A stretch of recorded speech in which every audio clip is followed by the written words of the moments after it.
करने की प्रेरणा देता है। अध्याय की शुरुआत। अर्जुन, एक बहादुर योद्धा, संदेह और निराशा से पंगु से होती है।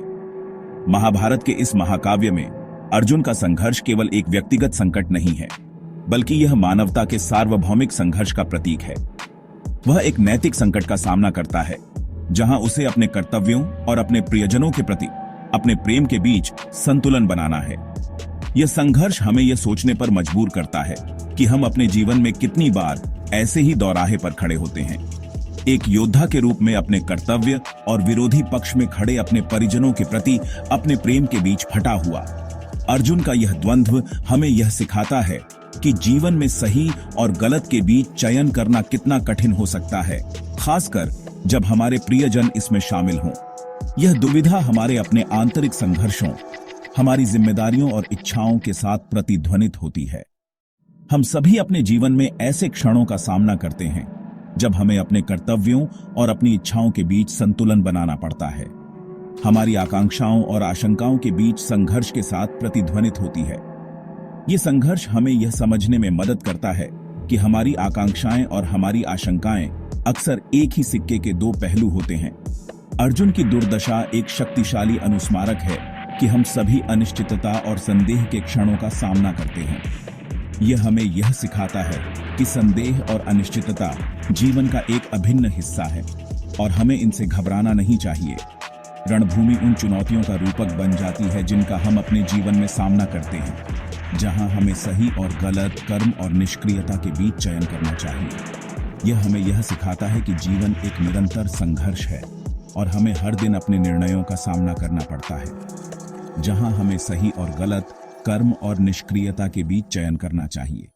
यह अध्याय हमें यह सिखाता है कि जीवन में सही निर्णय लेना कितना महत्वपूर्ण है और हमें अपने कर्तव्यों और अपनी इच्छाओं के बीच संतुलन बनाना चाहिए। ब्रह्मांड के प्राकृतिक क्रम के साथ खुद को जोड़ते हैं। कर्मयोग का सार वैराग्य में निहित है। कृष्ण समझाते हैं कि अपने कर्मों के फलों के प्रति आसक्ति हमें जन्म और मृत्यु के चक्र से बांधती है। जब हम विशिष्ट परिणामों की इच्छा से कार्य करते हैं, तो हम खुद को निराशा और पीड़ा के लिए तैयार करते हैं। एक कुम्हार की कल्पना कीजिए जो मिट्टी को आकार दे रहा है।